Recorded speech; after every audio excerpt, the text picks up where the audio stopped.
stands above you, a precious and complex wax painting on a single pane of glass. A crack runs across the length of her body, her face oval and sad.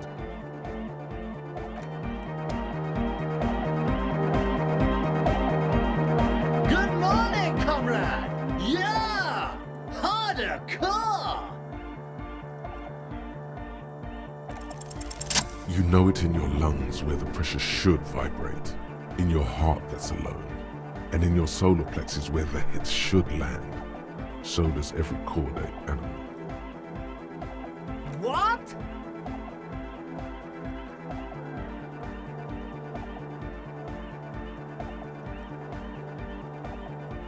Wow, okay. We should start with the melody. But where would we get that stuff from?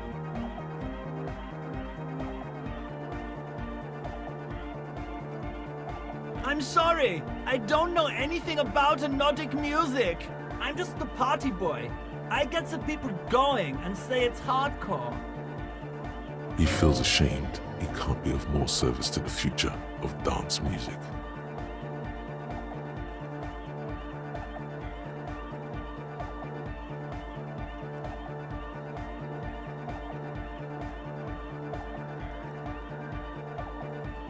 The young man falls silent with appreciation. He even tries to contain his smile, as if it could hinder your investigation. Basically, what you need to find here is a tape with some banging music on it, so that Egghead could use it to remix Fan 8's jam. Yeah, maybe that street hawker across the pawn shop has got some tapes to sell. That's just an idea. There is a hawthorn tree on Rue de Saint-Ghislain, right next to the canal. A reel of magnetic tape is caught in its branches, like bronze ribbons blowing in the wind. Oh, I know! I know this! I can tell you where it is! St. G is the boulevard before the canal bridge. The one that takes you to the Whirling in Rags and the industrial harbour. It's got the lanterns and the... I knew that! I could have said that! and the mosaic sidewalk. But it's all blocked with that stupid traffic jam right now.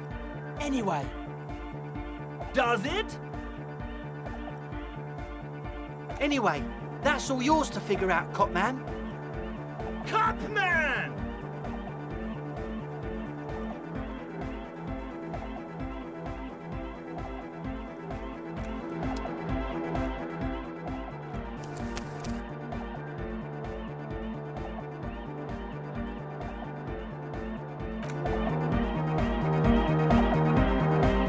Good morning, comrade!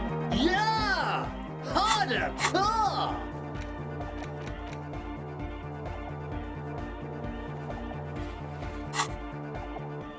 Tape! Yeah! Spins the tape until the space escape! Yeah! Alright! No! No, no! This is gonna make people scared! Keep it positive! Keep the love in the house! Communism forever!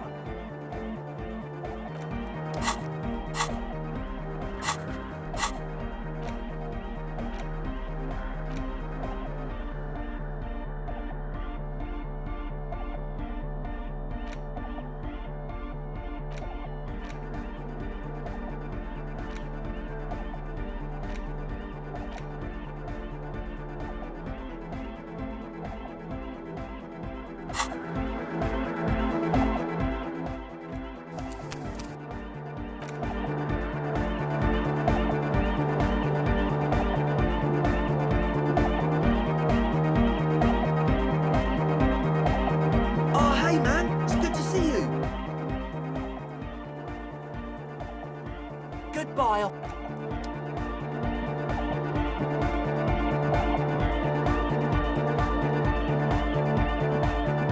Welcome back.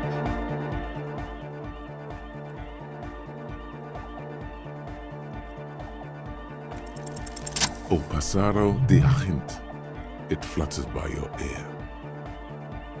It's what the Zemoyaki, The Gradian community in Revachol call a person who never breaks under interrogation. It's an organized crime term.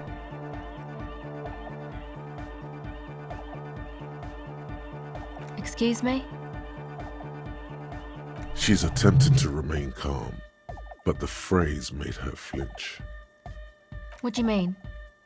All right. My father was a Zemyaki. He died years ago. He was a bad man. Not a lot of good things to say about him and what he did. He bought the family a huge house, so we got to live, at least temporarily, in a giant castle in Jamrock. And then he died.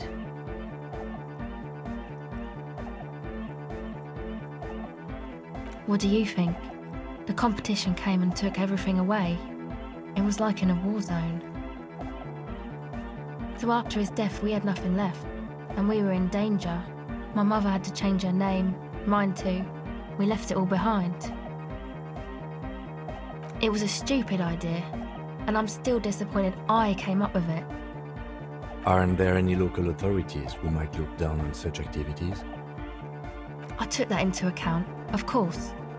Coordinated the operation with the débardeurs, else they might get unhappy. Not in person, but I'll let them know. You can't do anything without the fat ones getting wind. It wasn't too difficult to convince them, really.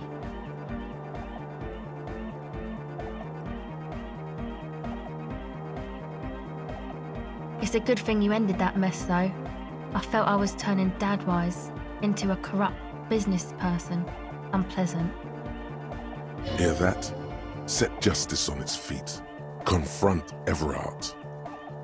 Come on, this is all fine. But you don't have anything on Everard now. That's not how these things work.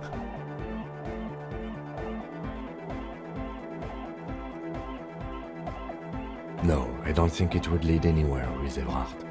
He's just going to deny it. Yeah. Have you seen Everard?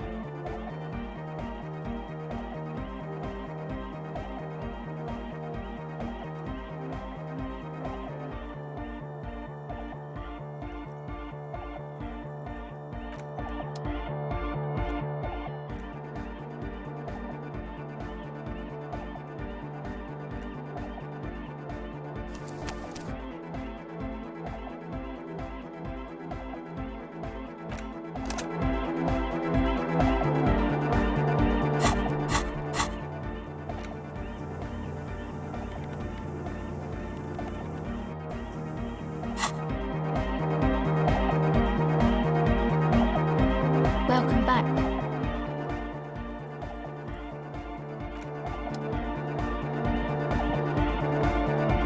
Yo, man, what's on your mind?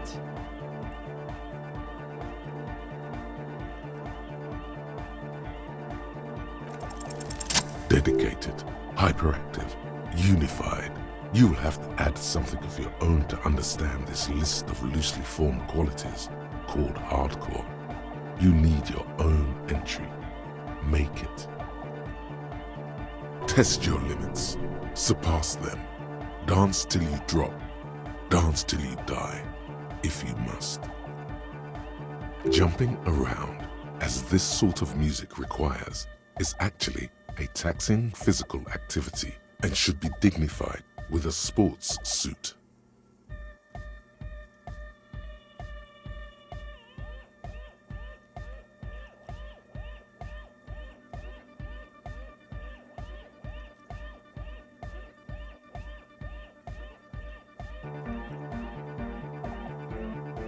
Predictable, but solid.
The device feels light. An angular Omicron logo adorns the yellow plastic cover. Underneath you see a reel of tape rolling. You put the device back on the floor.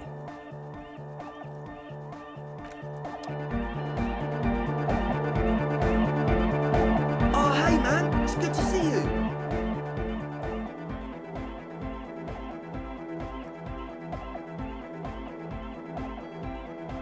Goodbye, officer.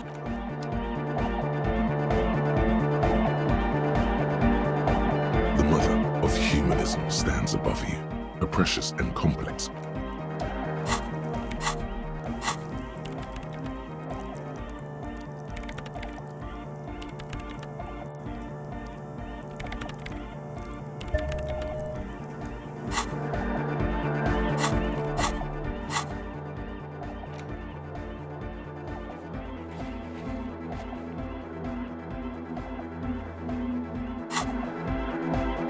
The mother of humanism stands above you, a precious and complex wax painting on a single pane of glass. A crack runs across the length of her body, her face oval and sad. A jigsaw of broken shards falls into place in front of you, a ghostly reconstruction of the stained glass window. Before it was shattered, there was an older woman beneath the younger one, and a text, a light motif below them both. Unknown. A motor carriage? A gunshot? Someone falling into it? Or maybe just hooligans looking for something to break? The escutcheon on her throne says, Irene the Navigator. She is depicted as an older woman wearing thick-rimmed eyeglasses, holding a golden rights apfel in one hand and a scepter in the other. This is the queen her innocence day advised. Above, she herself is whole.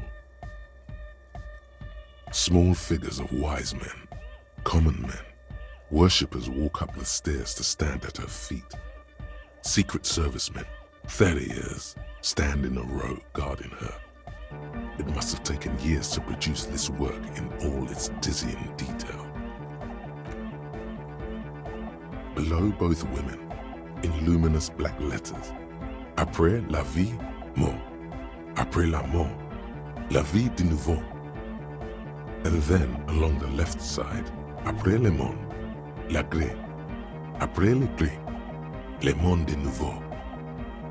After life, death. After death, life again. After the world, the pale. After the pale, the world again. This is the great leitmotif of humanism, a summary of the effect of the discovery of this isola, the insulindian, on human thinking. A tremendous sea change akin to finding life after death. Death, life again. After the world, the pale. After the pale, the world again.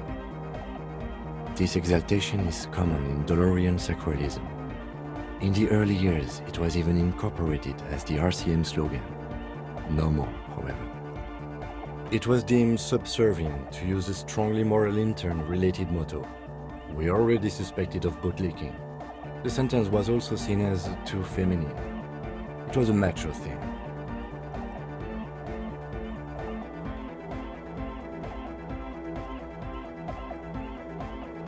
Justice, union, prudence, and force.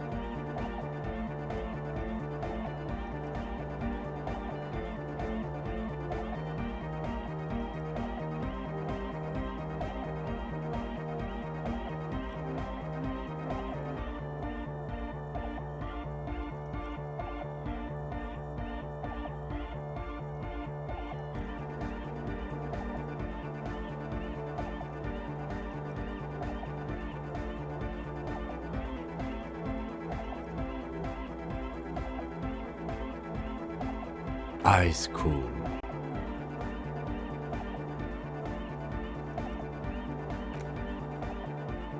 The mother of humanism towers above you, a wax painting on a cracked pane of glass.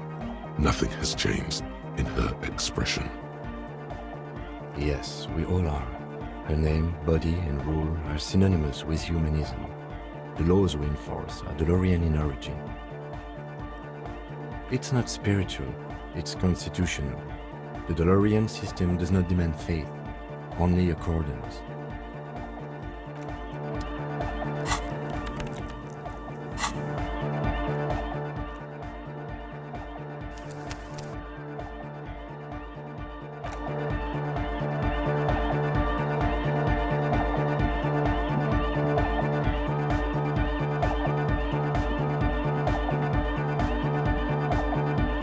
Oh, hey, man. It's good to see you.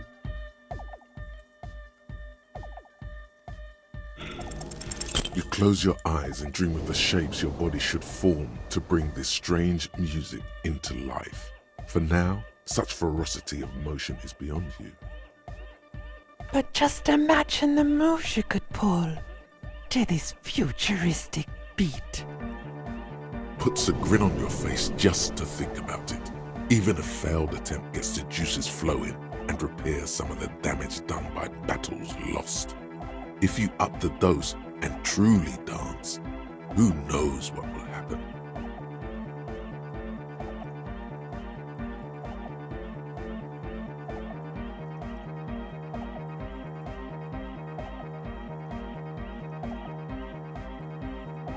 Goodbye, officer.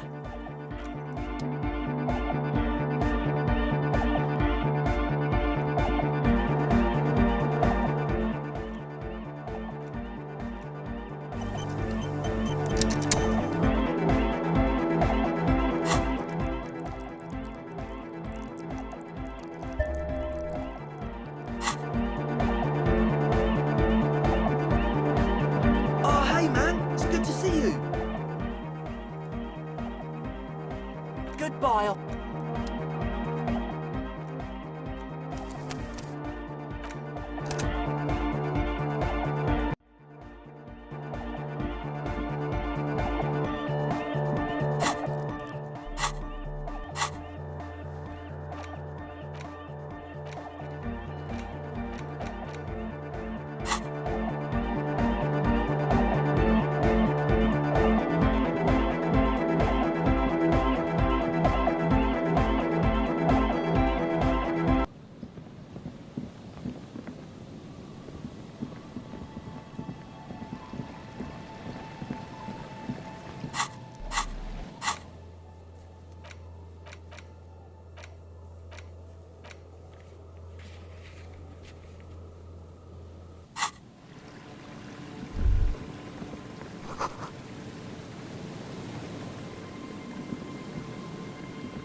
Hi, officer.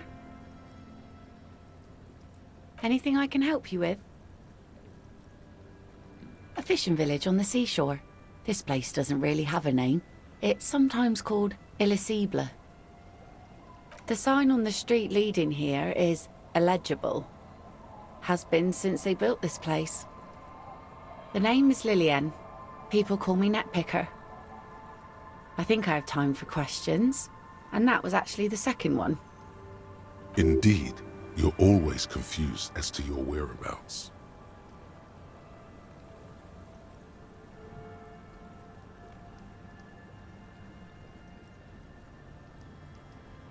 Let's see. Who are you looking for? Well, how can I assist you then, officer? Like I said, fish mostly. Sail the waves, take care of the kids, pick nets. Right now I'm tarring a little skiff. I sell the fish to people in the Delta to serve at their fancy restaurants. Authentic insular Indian cuisine. Sometimes I also walk to the beach to see what the sea has given up. The sea is full of surprises. Keep it professional, man. Don't make it sound like you're hitting on her.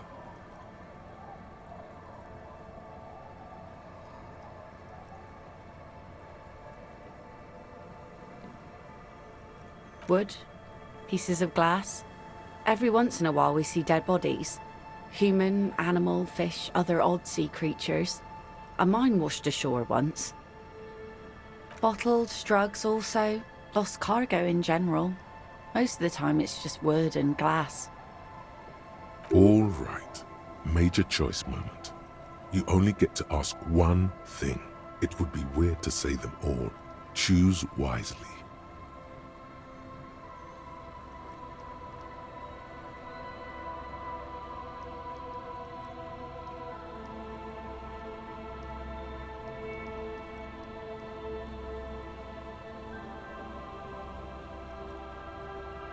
Well, you're barking under the wrong tree then, officer. I have no interest in floaters. Seen enough of them in my life already. Very unattractive bunch.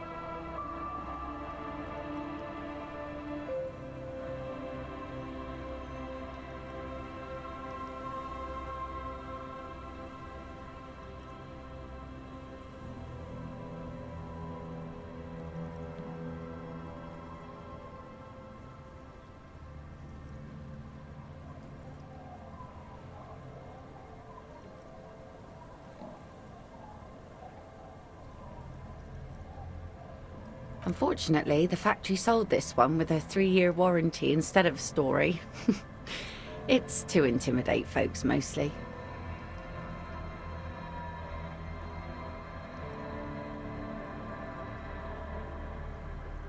Not really. I know some basic moves, and I know it sure as hell beats a knife when you're in a tough spot. But not when you're in a tight spot.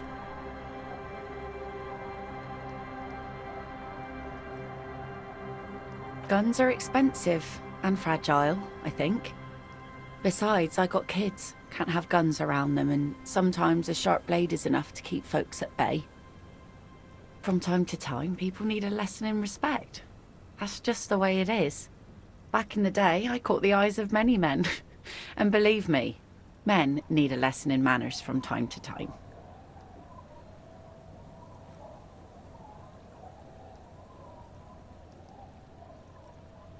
No, I'm afraid not. Tempting to confiscate the blade I used to keep these animals in check? You would put me in an early grave. What makes you think we haven't? The truth is that almost everyone in this life is scared and tired and stupid and too dull for that. That goes for men too. But they put on an act for us. Pretend like everything's good and living in shit doesn't bother them. Like anyone falls for that.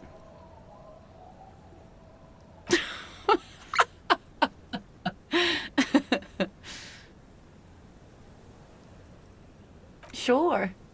It looks as if you could face down any horror in the world with that same unchanging grin. It's like a shield. The traces of her laughter are still there, in her eyes, fading fast. Some went to patch their wounds, their lesson learned. Others were more thick-headed. And one of them, I ended up marrying. Guess I enjoyed the way he bled. If it is, then why the melancholy? Gone. To the waves. The sea took him. It was a long time ago.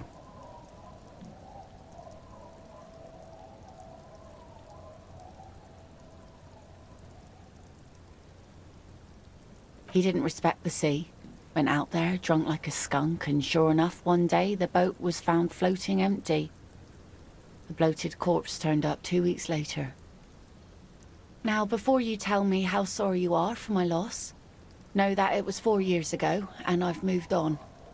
There's only so much mourning you can do for a drunk with sinewy muscles.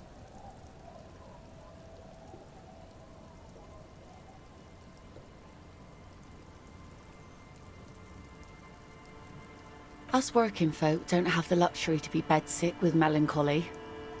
I buried him, mourned for an appropriate amount of time, and went on.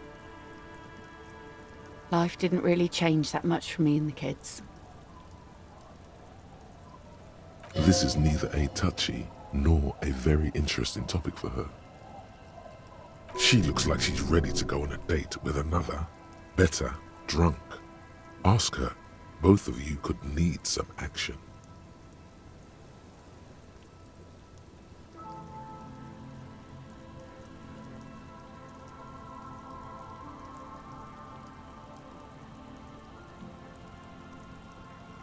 Sure is. The sun, I call her, coated with a fresh layer of tar just yesterday. It'll take some time for it to dry, assuming the sunny days continue. Aye. Sunny days. You got a problem with that? No, ma'am. We have no quarrel with sunny days. Good. It would have been bad news had it turned out it wasn't a sunny day. Bad news for the skiff, bad news for the nets, bad news for the kids. There's a moment's silence. She looks at the rain streaming down the yellow belly of the boat. Shot, huh? The boat will be ready when the sea turns and the winds settle. You can't command the weather, officer. Waves wash the sand. A skiff moves across the mirror-smooth sea, far away from here. A lone passenger, a fast sloop in the distance, white sails. My prediction, it will be at least 2 days.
The cover of this pocket-sized volume features a swirl of orange, yellow, and green.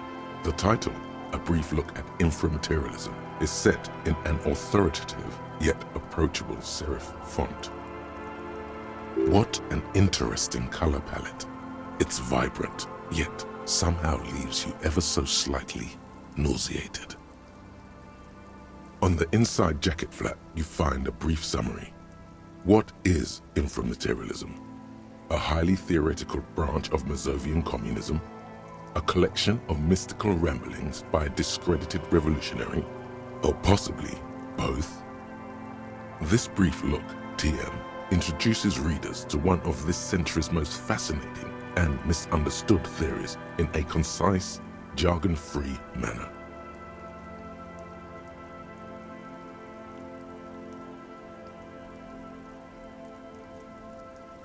You turn to the table of contents. The guide itself is divided into several sections with seemingly esoteric titles like Effects of Plasm on Root Vegetables and Mental Projection and Transference. There's also a brief introduction about the life of Ignas Nielsen.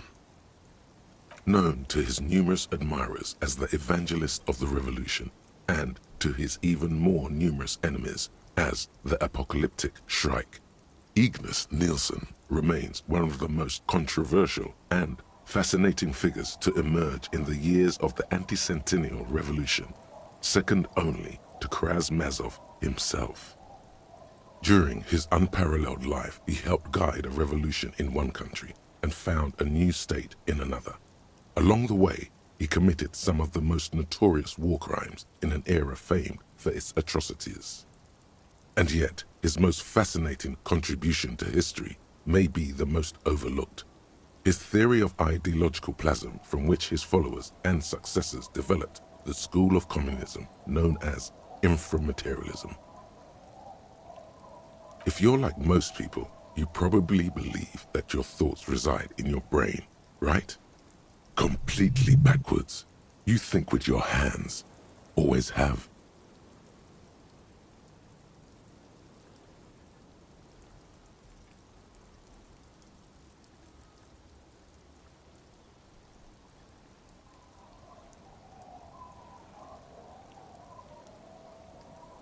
It's common for some developmentally delayed children to confuse sights of sensory input with the sight of cognition.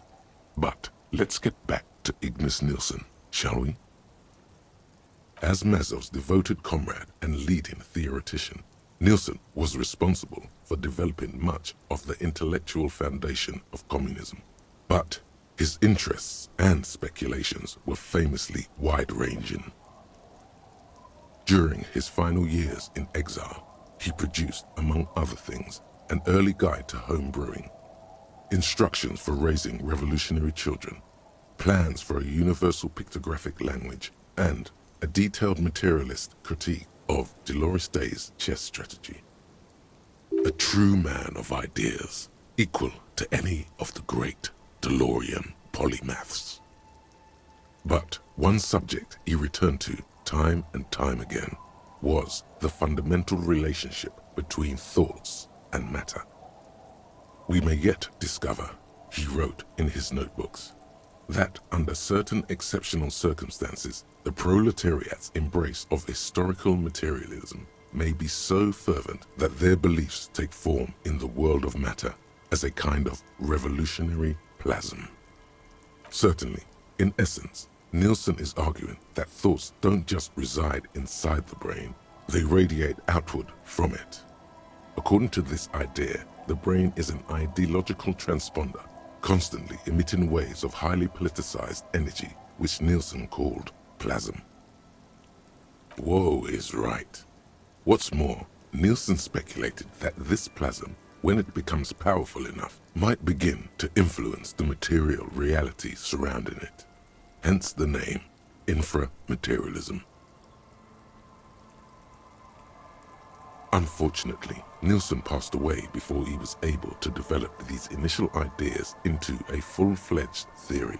That work was left to subsequent generations of communist theorists. Building on Nielsen's basic insight, these theorists reached a startling conclusion that a sufficiently revolutionary state might begin to exhibit certain extra-physical effects based on the amount of plasm generated by its citizens.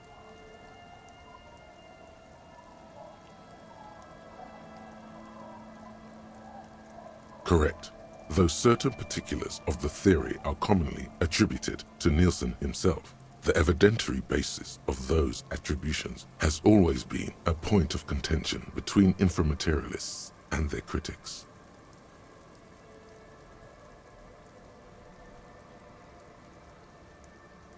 The actual theory is highly technical, but for the purposes of this brief look, TM, that's a fine working definition of the concept.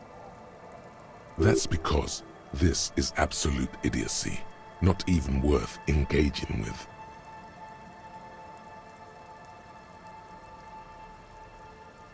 Inframaterialists divide the extra-physical effects of the revolutionary state by the level of plasm required to achieve them.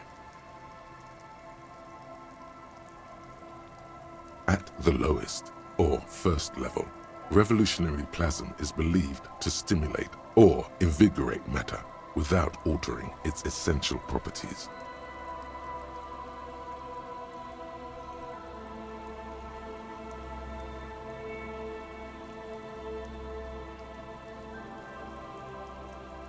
To take one example, during the revolutionary period, many communard farmers in Grad reported extraordinary yields of certain root vegetables, most notably turnips. The difference in these yields was simply too great to be accounted for by mere climate or soil conditions. The only reasonable explanation, informaterialists argue, is the high level of revolutionary plasm emanating from the commune itself. Even today, in parts of the SRV, there are collective farms whose root vegetable yields exceed those thought possible by capitalist agronomists.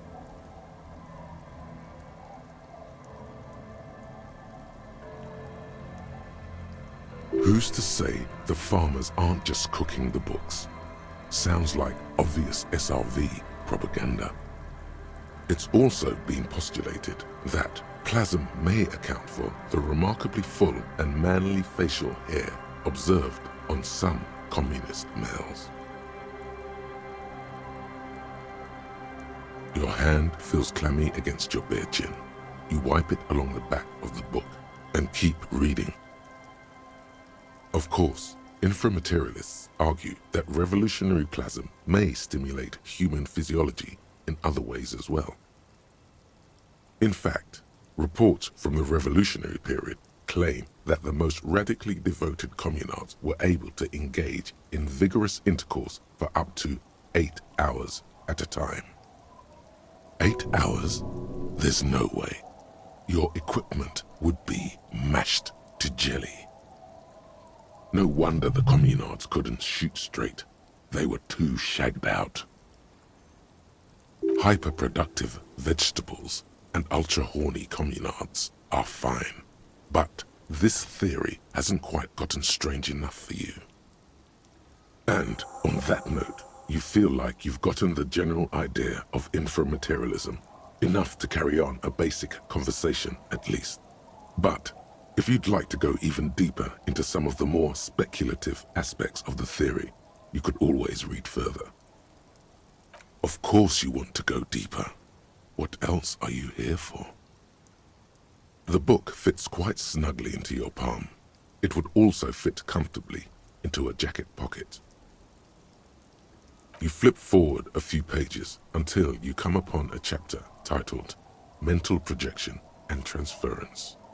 When a community has achieved a sufficiently high degree of revolutionary fervor, inframaterialists believe that second-level effects may be observed. At this second level, certain hyper-revolutionary individuals may even develop the ability to extend their thoughts into material space and vice versa.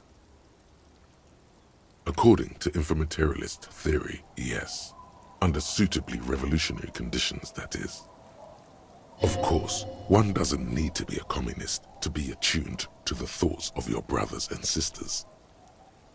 It's become something of a folk legend that during their final meeting, Nielsen and Mazov didn't speak a single word, preferring to sit in silence with their chamomile tea, reading one another's thoughts.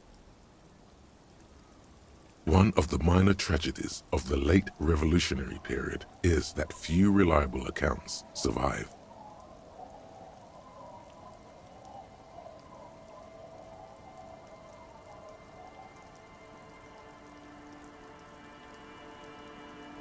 Much of what we know of the communards' activities during this period come from memoirs and second-hand accounts, some only written down decades after the fact, and of dubious authenticity. I suppose we do work quite well together. Your words hang in the air as the lieutenant scribbles something in his notebook. At some point, he realizes you're waiting for him and looks up with a tightly knit brow. The lieutenant looks at you evenly for a moment, then returns to his notebook without a word. Did I? My bad, detective. Won't happen again. As we were saying, it's generally believed that these effects are only exhibited by certain hyper-revolutionary individuals, generally less than 0.01% of the revolutionary population. Because plasm has never been directly observed, the exact mechanism behind these effects remains entirely speculative. In other words, there's no evidence that any of this mind-reading stuff is real. Most inframaterialists would argue that the inability of skeptics to detect plasm is simply evidence of their own insufficient revolutionary enthusiasm. There you have it, a perfectly unfalsifiable loop. The theory is impossible to disprove on its own grounds, meaning it's hardly a theory at all. This should be more than enough for a stimulating discussion. That said, if you're still yearning for more,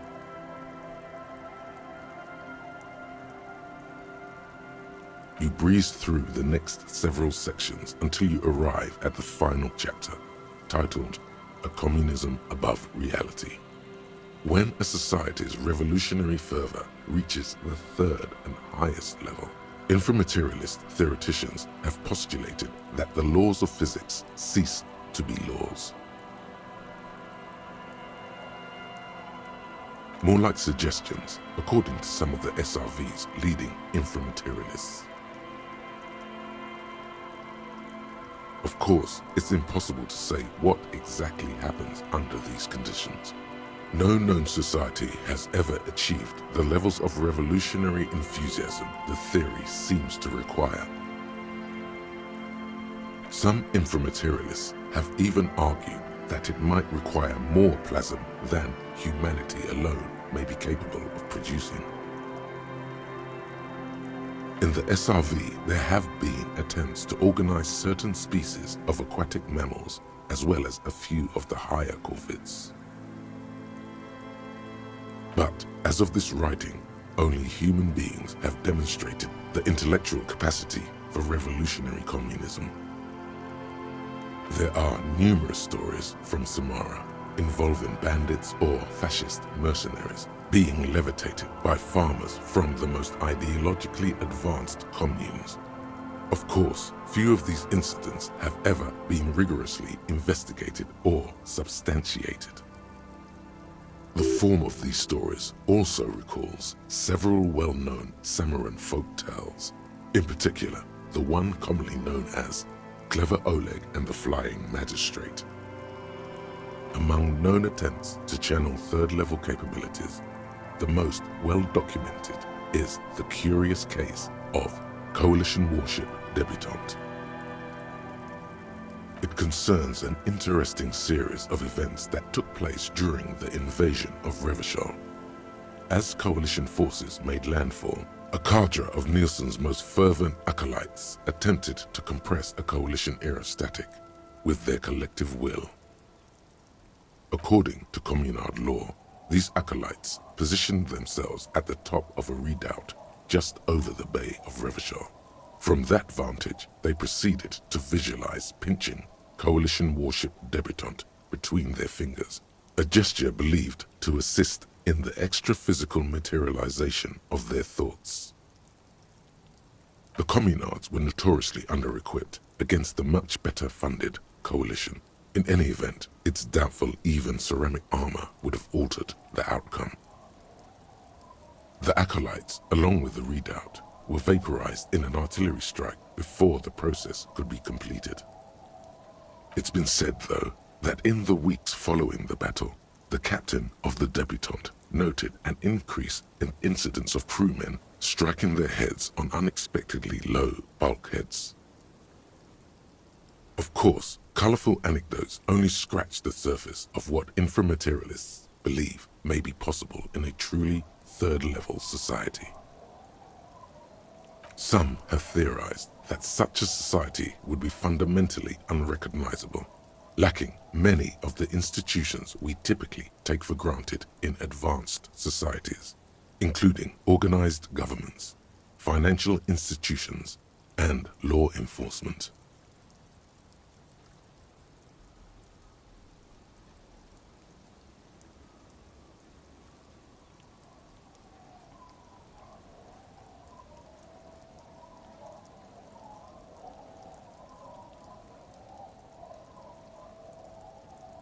Did that book just say there's no place for you in this future? Others have argued that people living under third-level conditions will be immune to such infirmities as hunger, disease, and mental illness. In some of his later writings, Nielsen himself speculated about the potential for an extra-physical architecture that disregards the laws of bourgeois physics and instead relies on the revolutionary faith of the people for structural integrity. Precisely. Nielsen observed that the financial system operates on the same principle of faith. So why not an architectural system? On the following page, you come across a few black and white reproductions from Nielsen's own notebooks. One sketch depicts a government ministry shaped like a great inverted pyramid. A hectare in width at the top, balanced atop foundations the size of common apartments.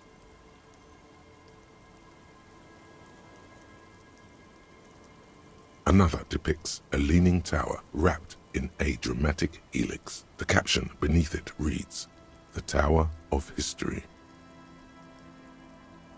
Something about that tower looks awfully familiar. Could it be that's what the students were trying to recreate with the matchboxes?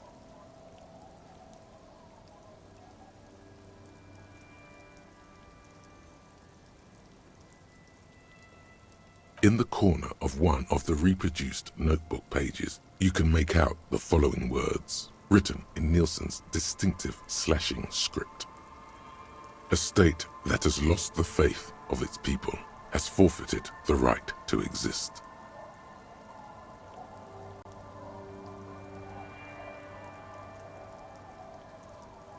That's all right, because you've reached the end of the book. If you'd like to try something different, may we recommend a brief look at Gradian literature?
Kuno saw you wield that can. Sweet graffito action, pig. Kuno likes that delinquent shit. Fuck no, art shit. It's not art, it's fucking brutal. Nothing pussy about it. The fuck out of here. Even the pigs think it's garbage. Look, bitches, Kuno's gonna wrap it up for you. Talk business or fuck off. Enough about this art shit. What's going on is an ungovernable youth on your crime scene, throwing around incendiary language, trying to push your buttons.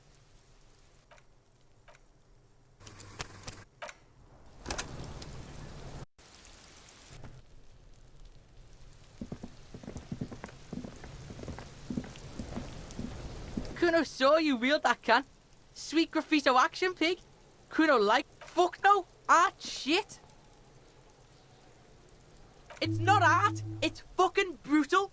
Nothing pussy about it. The fuck out of here. Even the pigs think it's garbage. Look, bitches, Kuno's gonna wrap it up for you. Talk business or fuck off. Enough about this art shit. It's not Kuno. It's Kuno S. Kuno S is by far the worst of the two. Kuno has no problem being near you, but the other hides behind the fence, afraid for her life, like she's done something very bad. She came up with that psychopathic scheme of screaming for help before. Kuno just wanted to talk to you about his name. Kuno S was the one who wound him up and directed him. Also, Kuno hasn't stopped talking to you, even enjoys it from time to time. When you talk to the other one, it's like talking to a cornered animal. She only hisses and says murder was the case that they gave her. All in all, Kuno respects madness. You cannot hope to outdo her on that front. You must win yourself a few minutes with him alone. Fuck you whispering about? He's whispering too. He's going with it. But watch what happens. Fuck you whispering about. She puts extra stress onto that word, expecting it will make you uncomfortable. If Kuno wants to whisper, he's gonna fucking whisper, okay? Let's whisper, pig. This is it. You've got him. But be careful. You can still fuck this up. Don't make Kuno look bad in this.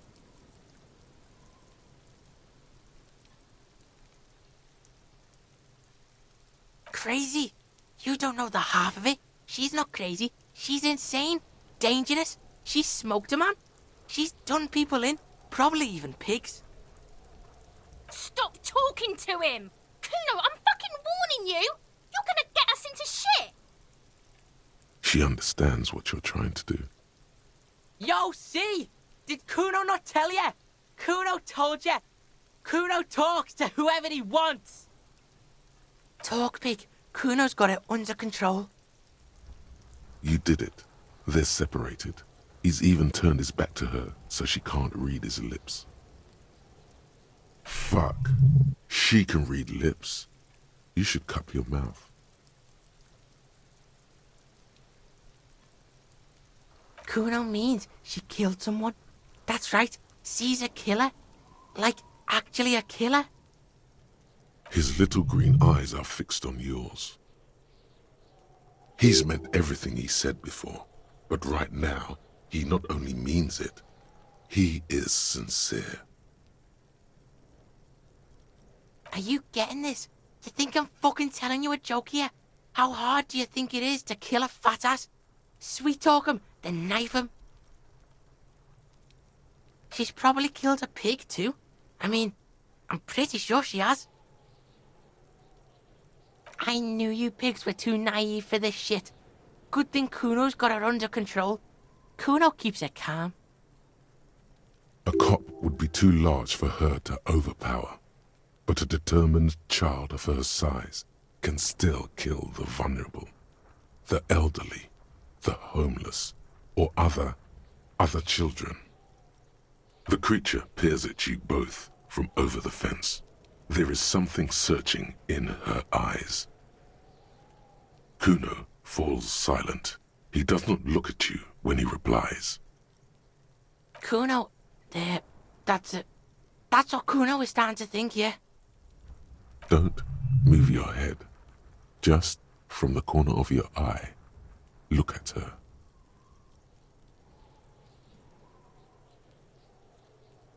The kid is just that now. A kid.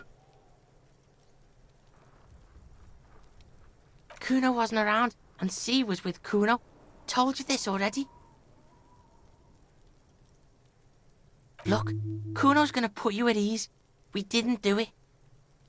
He speaks the truth, my liege. Kuno falls silent. He does not look at you when he replies. Kuno, there, that's it. That's what Kuno is starting to think, yeah? Don't move your head. Just from the corner of your eye. Though her friend spoke too low for her to hear, Kuno S is not smiling anymore. Yeah, she's psycho. None of that kiddie psycho, cat burning shit. She does the real deal. Snuff radio shit. Believe me, pig, you don't want to know. And he doesn't even want to think about it. This isn't just another boast. Fuck knows. She says it's the song of her people or some shit. Crazy people. The fucking Nakis. I don't know. It's Suruese. The Suru are an indigenous ethnic minority in the social democratic powerhouse Vasa on the tundra and tiger-covered Isola of Katla. Far, far away from here. As far as possible, really. You mean evil little red-haired people like her? Yes, they do. The Suruese have that ginger gene. Suruese? Like that man from Helmdall shit? She could be. She could be that Helmdall shit. Revelshot does have a small Suruese community, or she climbed into a yakberry crate and was shipped over accidentally. Fuck no, she's not me sister. She's just a stray who got in, like a mad dog or some shit. Yeah, she was just there. What was that, Kuno? She was in the hallway, dripping wet, by the fucking shoe rack, in the dark. Yeah, that's the place. She was just balled up near the closet, psycho style. Kuno's got no fucking idea. Her hair was all wet. I think she pissed on the floor too. She was there for 3 days, in the corner, every time Kuno went out.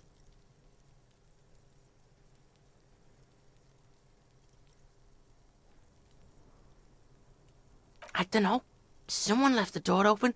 Kuno comes home and she's sleeping under the desk, under a pile of clothes, like a dog. Kuno's dad doesn't give a shit. Doesn't even see her there, or thinks it's fucking Kuno. Shit's all on Kuno.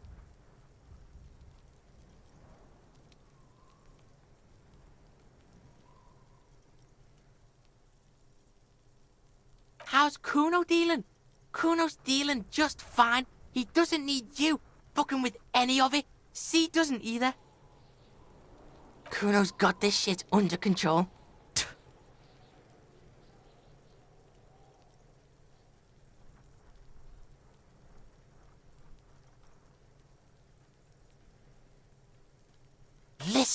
Listen. C is Kuno's go-to. Kuno's protecting her. You fuck with C, you fuck with Kuno. You threaten her. You threaten to take her away. This is what it all comes down to. He needs you to take him seriously now. I'm going to kill you. I'll run when you put the cuffs on her, sneak up on you later, and fuck you up. You understand? Alright, now we can do business. Yeah? What do you want? Kuno can hook you up with... Oh, don't hook him up with shit, Kuno. See, relax. He respects the Kuno. Kuno made him respect the Kuno. You respect the Kuno, you get all kinds of shit. Kuno's gonna get you hooked on illegal narcotics if you run a little errand for the Kuno. Get you hooked, pig. Get his hook in you. Then Kuno gonna get you hooking for more. Cash in big style. Pig hooker. That's right. Kuno's a candy store for pigs now. Get ready to be rewarded.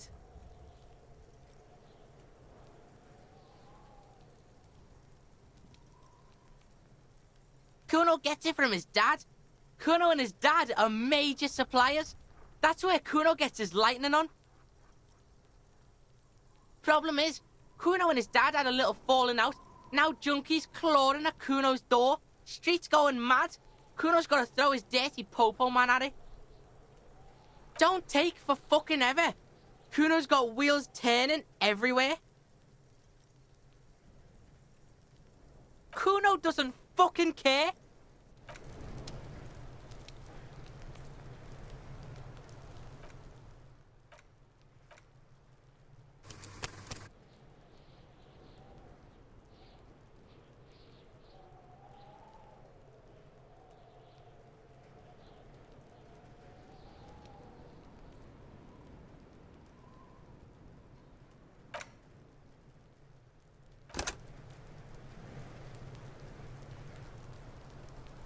Fuck does Kuno care? Kuno gets it from his dad. Kuno and his dad are major suppliers. That's where Kuno gets his lightning on. Problem is, Kuno and his dad had a little falling out. Now junkies clawing at Kuno's door. Streets going mad. Kuno's gotta throw his dirty popo man at it. Dirty popo man is you. In there is Kuno's violent dad on steroids. Kuno's dad does steroids and speed. If you can take him, you can have half of the speed. Kuno's dad is a fucking monster. He's the most violent man in Revachol. He doesn't give a shit about a single thing. He drinks too. Are you sure you can take on the most violent man in Revachol? In your condition? Like half. A baggy, but like in this vial. That's half a gram, sir. Yeah, half a G. Want it or not? Fuck you talking about half a G? This shit is giant, grade A shit. So clean you can barely see it. You can barely see it because there's barely any. Okay, Kuno's listening.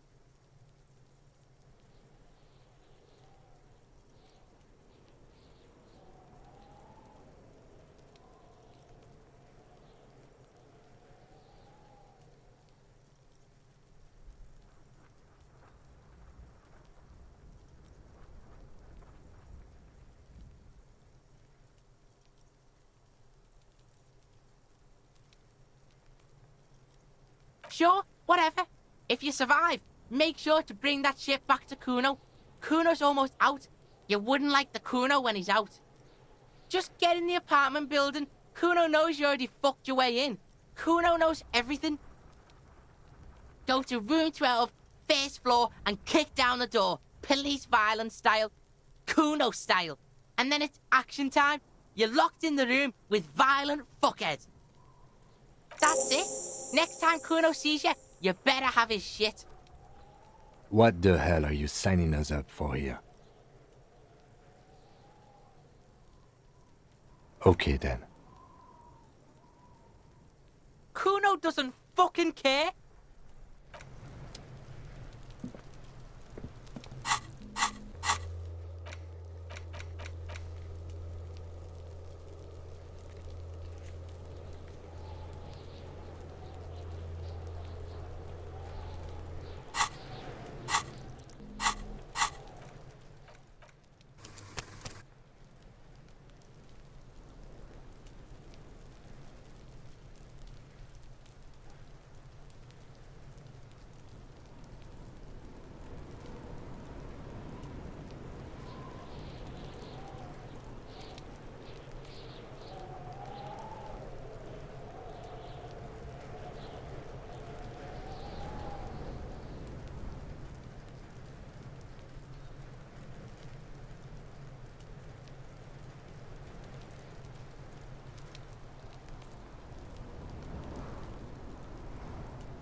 die before I squeal, pig.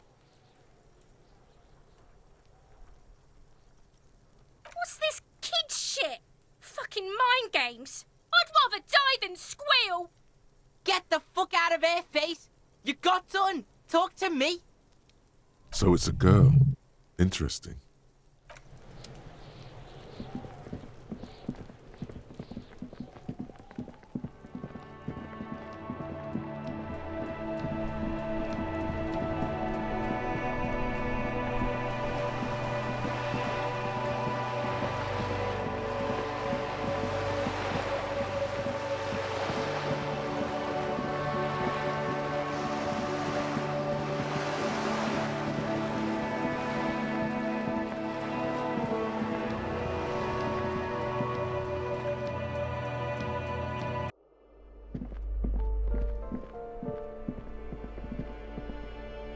You hear someone walking around inside, rearranging the furniture.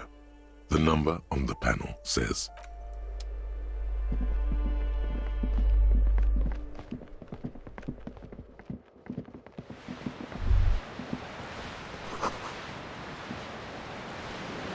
a shift in temperature, the air chills around you. Dust settles on the stony floor. A former architect stands before a slice of window, a room plan in her hand. A cold wave has made the air in the building stand still and frozen, with temperatures falling down to minus 20 degrees Celsius. Is red from the cold. She's breathing on her fingers, clasping the plan. Traces of sadness are visible in her expression. Faint pencil lines on paper depict the same place, but a missing eastern wall connects the room with the neighboring apartment. Ideas for arranging the furniture have been jotted down. It's clean and empty, with new tapestry embellishing the walls.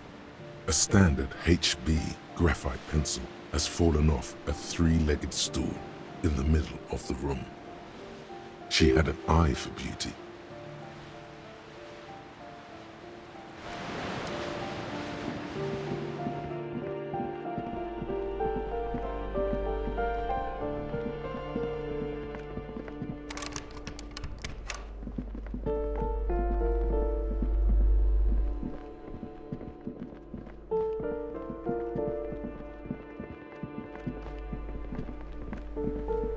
A shabby door hangs oddly on its hinges, secured to the doorframe with a safety chain.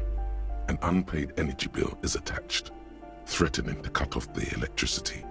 It's addressed to Mr. Uno Doroita. And the place comes with 3 months' worth of utility bills.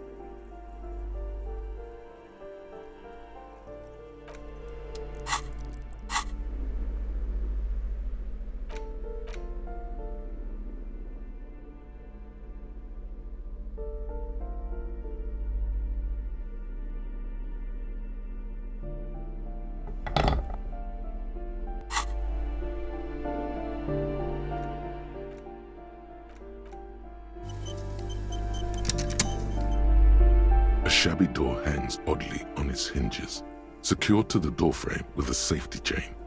An unpaid energy bill is attached, threatening to cut off the electricity. It's addressed to Mr. Uno Doroita. No response. The apartment numbers have fallen off the door, leaving the panel with a sticky 1 shaped shadow and a marker drawn 2. You'll need to equip the chain cutters to enter. Snip right through the metal.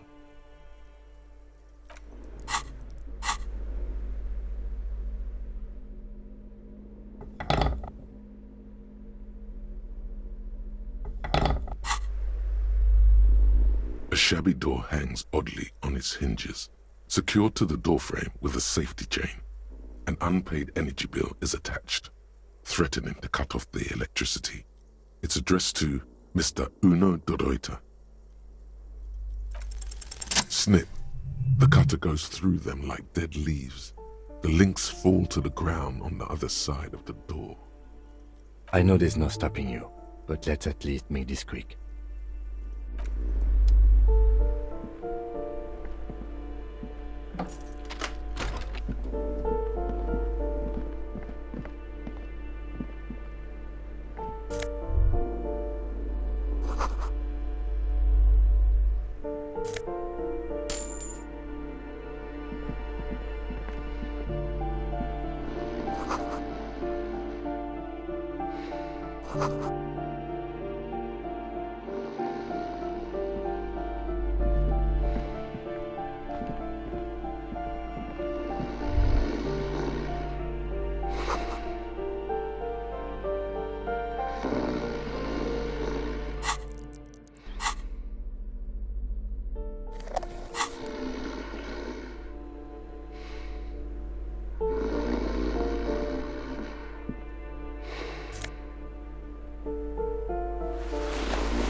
A bundle of clothes heaped on the bed, a stained parka, some towels and a duvet, some socks even.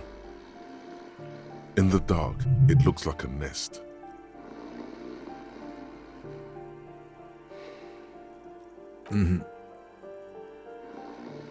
Something underneath there is breathing. Your hand touches a greasy duvet covered in cigarette burns and ketchup stains. You hear a growl. There is something alive underneath it. It's deep, in suffering somehow.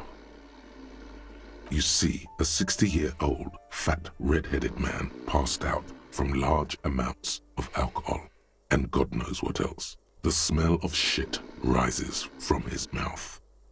You don't have to take him down. He's already down. I'm afraid it is. Look, it moves.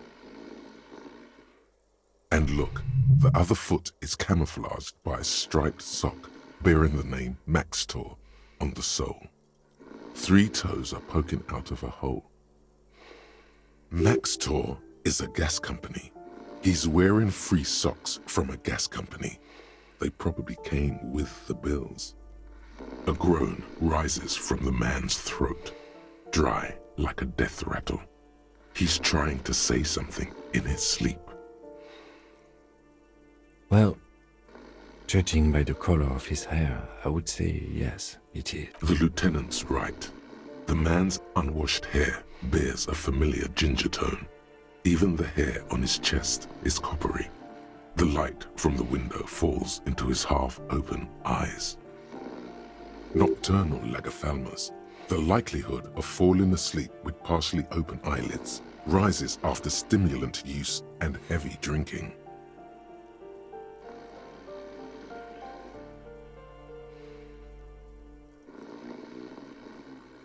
No, it really doesn't. This looks very hard to recover from. This man won't be feeding his family anytime soon. Not that he was, but at least he won't be beating his son. A pair of half-open bug eyes is staring back at you from the dark, empty, and frozen. It's clear that the person behind them is not awake.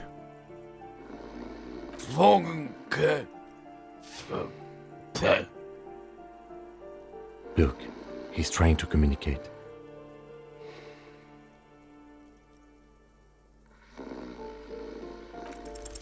The man groans once again, but his tongue keeps failing him. It's impossible to make out the syllables. A hand emerges from the blankets, trying to gesticulate something. And then it dawns upon you, clear and surreal. Pigs, he says. He's trying to call you pigs.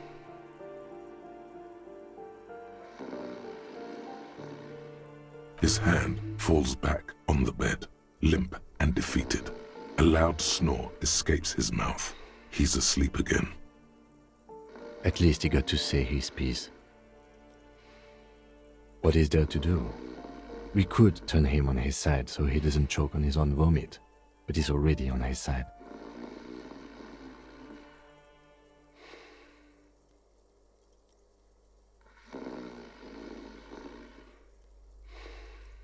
We could take him to Remedy or Saint-Baptiste, but he doesn't have money for medical services. The armsaws would turn him down.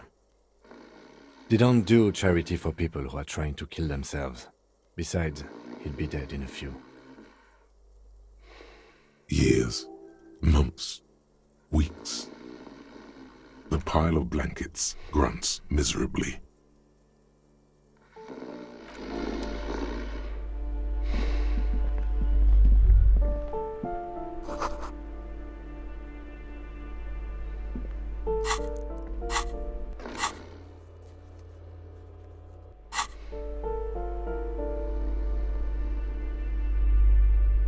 A phone book lies open on the table, covering a stack of utility bills. Right next to it, in plain sight, sits a small bottle of amphetamine, conveniently equipped with a straw.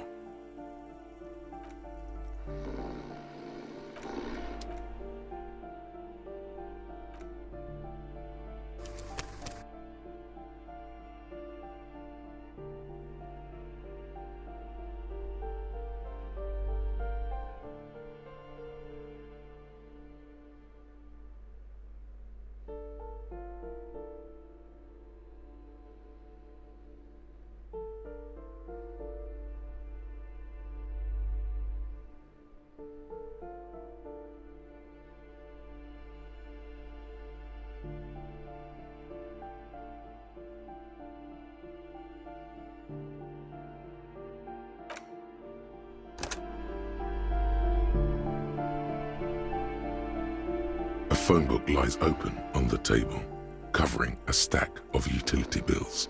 Right next to it, in plain sight, sits a small bottle of amphetamine, conveniently equipped with a straw.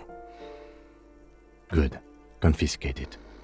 The minuscule amount of amphetamine doesn't interest the lieutenant in the slightest. He listens instead to something in the other room.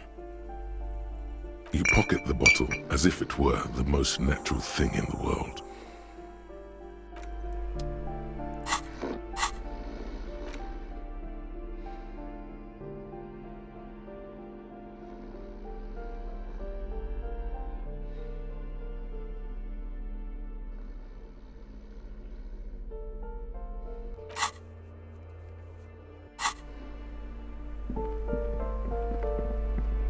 The aging alcoholic is still there, breathing.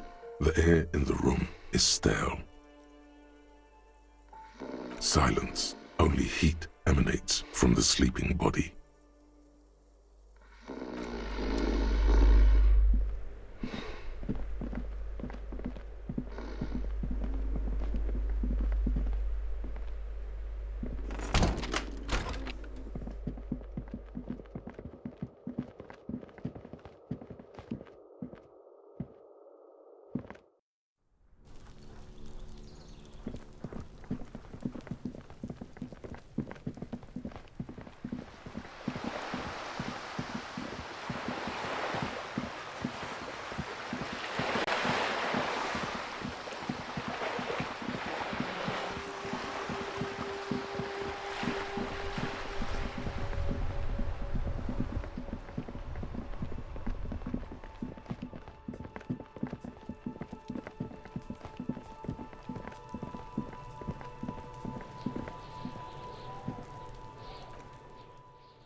Fuck does Kuno care? Alright, so you got Kuno's kilo. Here is how we do it. First, you give Kuno Kuno's kilo, then Kuno gives you half back. That's how we split it. It's the best way, street way.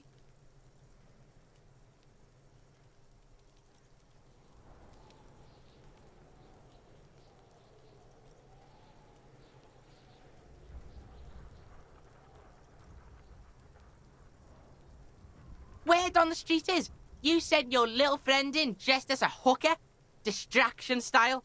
That's some sick shit. Not a single muscle moves on the lieutenant's face. Kuno wants to hear all about it, but first we split the kilo, then we shoot the shit. Kuno knows what Kuno means. Kuno means gram.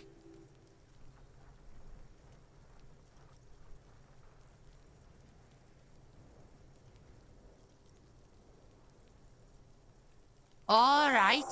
Kuno knew you tried that sneaky pig shit on him. Tell him, Kuno! Kuno's got brains. This shit doesn't surprise Kuno. So Kuno's gonna give you one more chance. Know this, pig. Shit is major. Major fucking choice, pig! Kuno won't take this shit lightly. The pieces are moving, pig. This is fucking domino shit. It's hard to see how not giving a boy a bag of amphetamine would cause some catastrophic cascade response.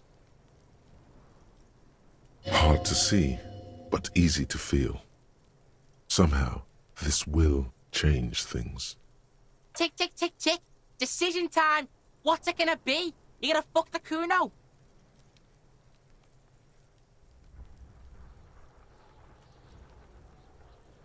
All right.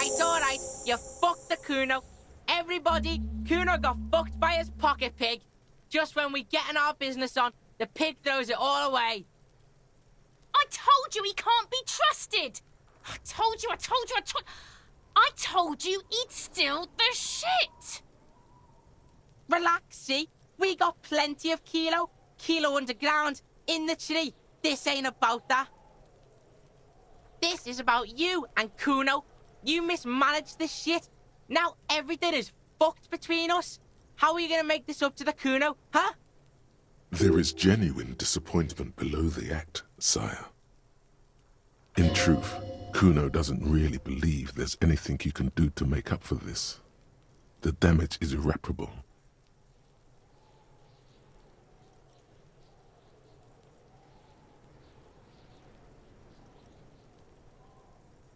The fuck do you know about Kuno's life? Kuno's got plans. Get the fuck out of here. Yeah, we got plans!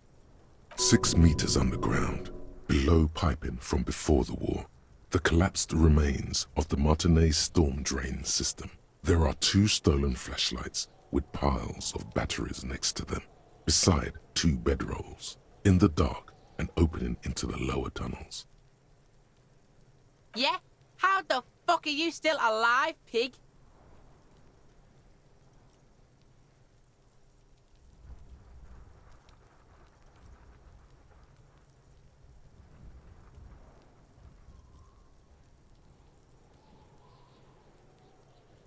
What? His posture changes. The swaying rooster motion stops for a second. Then he gets it going again, reorienting himself. Fuck right. Kuno's dad was sleeping like a bum. Kuno told ya. Kuno's dad doesn't give a shit about anything. Fucking breaking and entering shit. That's nothing to Kuno's dad. You got lucky, pig. Kuno knew this. Kuno's fucking violent fiend dad's been drinking hard lately. Kuno knew you have a way in.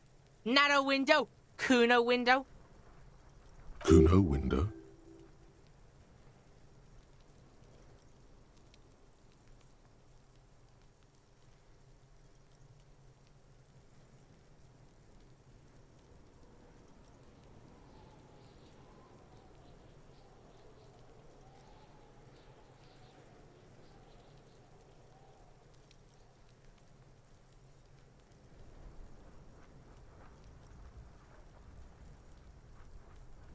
Kuno's not fucking trying to be tough.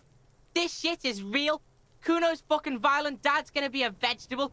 Kuno knows that shit. Stroke shit. Stomach fucked up and... Kuno's gonna go out like that too. Gonna be just like Kuno's violent dad. Speed shit, crime shit, fucking on the bed. Go out West Revachol style. Stop saying all this sad shit, Kuno! There's a touch of grief in there. Fuck are you talking, sad? Kuno's got hard shit, death shit, nothing shit. Get your fucking nun-ass out of here before Kuno fucks it dead.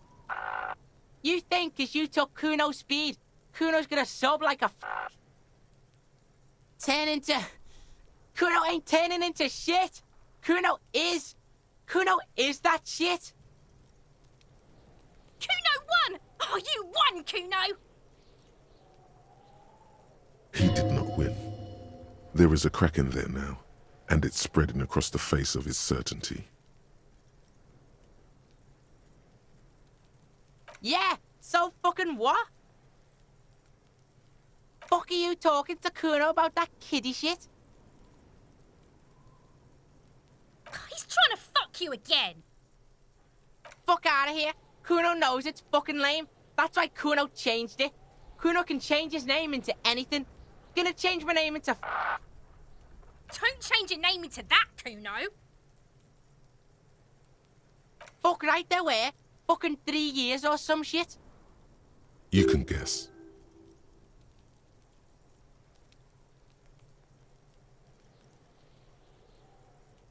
Yeah, that's right. Kuno's dad doesn't give a shit about that electricity and light shit. Just wants to pound on people and drink. That's right, it's a shithole. Kuno's gonna move underground, Leroy shit, ancient shit. Kuno's gonna live in a fucking catacomb. Yeah, in a tomb, Kuno. That didn't change shit, pig. That only made things worse. Fucking social worker shit. It doesn't work, pig. It doesn't work, Kuno. Only our shit works. She must repeat it. Use every chance to confirm that version of reality.